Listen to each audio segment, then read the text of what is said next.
What's up mga idol? Ito na naman po ang ating latest moto news regarding po sa KTM Motorcycle Philippines.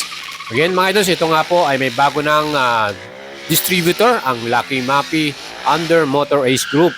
At syempre, ang KTM pa rin po ay magpapatuloy at magbibigay sa atin ng mga latest model. At ito nga, latest mga idol, ang mga 2024 model na KTM Duke ay atin nang masisilayan din sa Pilipinas. So dadali na rin po yan ng bagong distributor. At ang latest model nga na pinakainintay natin, ang Duke 390, kung saan updated na ang kanyang bagong engine. Mas pinalakas, mas pinalaki ang displacement, at syempre pa in-improve lahat. Especially yung kanyang agility, handling, very lightweight na ngayon, plus yung kanyang performance. Globally, tawag nila dito corner rocket model Duke 390. Mga idol, subscribe sa ating YouTube channel at huwag niyong kalimutang i-follow ko sa ating Facebook page. At syempre, ang pinakauna nating makikita dito na nabago ang kanyang all-new frame. Newly designed na rin to at features ito, 2 piraso na ang kanyang construction composed ng isang steel trellis frame plus subframe na die-cast aluminum ang pagkakagawa. Ang rear shock absorber nito, hindi na po kagaya nung dati na naka-mounted sa pinakasentro. Ngayon, nasa gilid na yung ating rear suspension. Again, maganda yan dahil mas maganda yung agility niya at syempre, mas nag-improve din ang kanyang feedback para sa chassis natin. And sa mga nakita nating comparison ng dating old models dito sa bagong 2024, maganda yung naging feedback ng mga vlogger na kumuha at naggawa ng review nito. Para naman po sa ating engine, ito yung pinaka-in-improve nila. So mas malaktaas na displacement from 370 plus naging 398cc na yung ating makina. Pero siyempre, single cylinder pa rin ito. 4 valves, double overhead camshaft, at yan din po ay naka 6-speed transmission. Ang sabi nga nila, meron na rin tong equipped na sleeper clutch at quick shifter. Titignan pa po natin yung final nito.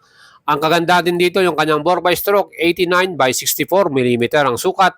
At syempre, siya sa pinagmamalaki ito yung kanyang power. Ang max power na ngayon ito ay 44.2 HP at max torque 39 Newton meters. So mas torquey na ang ating bagong Duke 390 2024 model. So pagdating naman po sa ating suspension, ang kagandahan din dahil ito po ay talagang gumagamit ng premium components, WP Apex brand. Pagdating sa ating rear suspension, naka-subtank pa. And pwede mong iset yan for rebound and preload adjustable. Plus 43mm yung kanyang front suspension, WP Apex cartridge fork style adjustable compression and rebound. So fully adjustable na ang ating mga chassis mga idol . At isa ring impressive sa kanilang pagkakagawa ng design nito mga idol, yung bodywork nito talagang ang edges niya shark-like, plus visible din yung air intakes niya at yung fuel tank niya talagang napakaganda nung ginawa nila dito.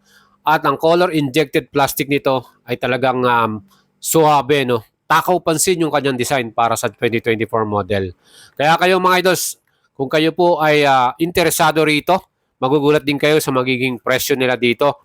Hopefully, all the details and specs and features nito na available at standard sa ibang bansa ay meron din dito sa atin sa Pilipinas. Again, yung bagong triple clamps niya, mas in-improve yung handling ng ating front suspension.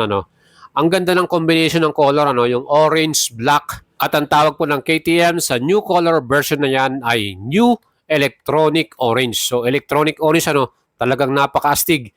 At yung color blue naman, ang tawag nila dyan ay Atlantic blue with clear gloss graphics. I believe pag ito ang naging bike ninyo ngayong December, sigurado lahat mapapalingon sa iyo dahil kakaiba yung itsura niya at hindi lang yan napaka-eye-catchy ng kanyang design at very futuristic yung kanyang front face. Well, pag-usapan naman natin yung kanyang wheels and tire mga idol. Actually, very significant yung ginawa nila rito dahil ni-reduce talaga nila yung weight ng total ng bike na to. So mas bumaba yung weight nito dahil na rin sa kanilang nilagay na lightweight wheels. Siyempre pa, mas magandang tires. So ang ginamit nila rito ay Michelin tires, Power 6 yung kanyang pinaka-model type. Tingin ko mga idols, sana yan din na maging tires dito sa Pilipinas. Kasi yan po, medyo mahal yung Michelin 6 na yan . At yun nga, para sa ating overall handling characteristic nito, mas quicker na ito sa kanyang mga turn at less strain na rin sa mga components at axles nito plus bearings. Kaya mga idol, ito pa, yung kanyang pinaka front brake, ang laki ng kanilang disc brake na nilagay, 320mm. Equipped to ng cornering ABS at meron ding Supermoto ABS. So meron tayong ABS equipped sa front and rear. At hindi lang yan, meron din itong traction control, may levels pa yan. Depende na rin sa inyong preference of rides. Mga idol, ayan, tignan nyo mabuti yung kanyang pinaka-istura, no? Ang astig, di ba? Ang size ng gulong natin sa front ay 110/70 by 17 inch. Yan po ay tubeless. At sa likod naman, 150/60 by 17 inch. Parehong tubeless yan. 5-spoke yung kanyang pinaka-wheels, alloy cast wheel natin. At orange yung color, no? Plus, syempre, yung iba pang mga features dito, yung kanyang brand new na TFT display. Mga idol, magugulat kayo. Ito po, napakaganda ng kanyang TFT display ngayon. Unlike yung sa old model, ito mas informative, mas clear yung ating magiging information. Ano? At syempre, dahil bago yung TFT display, meron din tayong mga bagong features. You can select sa mga riding modes nito, mga idol. Kung saan, standard yung street mode, and meron din tayong rain mode, track mode. Aba mga idol, dun sa tatlong selection na yon, syempre ang street mode, mas maganda yan sa ating mga city ride.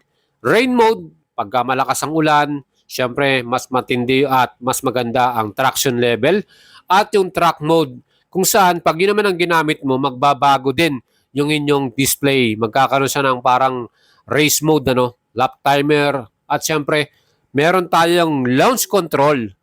O di ba mga idol? So pag na-activate mo yung track mode, doon nga pwedeng gamitin yung ating launch control. Ganong kaganda yan. At ito nga, gumamit din ng new steel tank.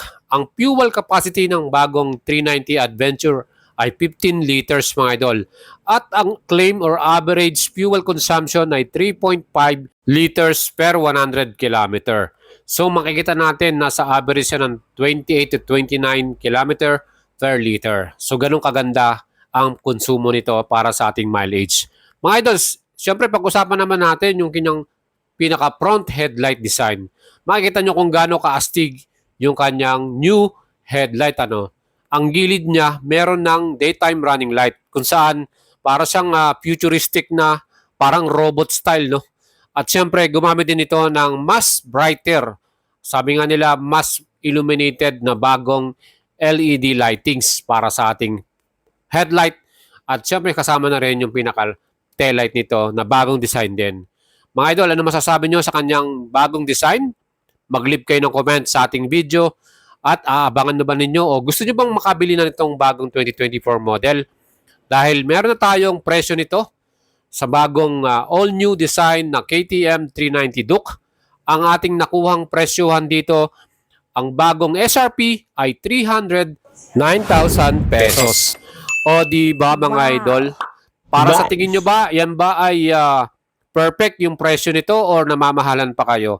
Kasi sa ganitong level, ano, ang nakikita nating mga model gaya ng Kawasaki Z500, 2-cylinder na yon, 450cc.